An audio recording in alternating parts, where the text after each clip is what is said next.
Granit Pepnikaj, i dyshuar koka e një skeme mashtrimi përmes call centerave me të cilët dyshohet se u janë zhvatur mbi 50 milion euro qytetarëve europian, është arrestuar nga policia e shtetit.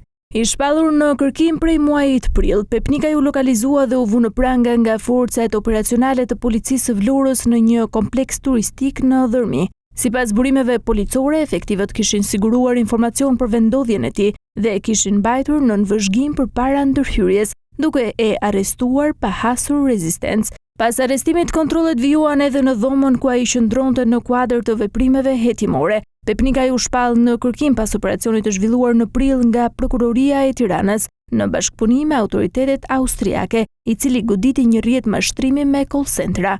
Hetimi që zgjati afro 2 vjet zbuloi se numri më i madh i viktimave ishte në Austri. Sipas dosjes hetimore, skema funksiononte përmes call centerave të organizuar profesionalisht, ku operatorët komunikonin në gjermanisht, italisht dhe anglisht me qytetar europian, duke u paraqitur si këshilltar financiar ose përfaqësues të platformave të investimeve. Viktimat josheshin përmes platformave të rreme online, ku u premtoheshin fitime të larta nga investimet në bursë, kriptovaluta dhe tregje financiare. Për të fituar besimin e tyre, përdornin identitete të rreme, pseudonime dhe profile të fabrikuara. Gjatë operacionit të muajit prill u arrestuan 10 persona dhe u sekuestruan rreth 900.000 euro para në dorë.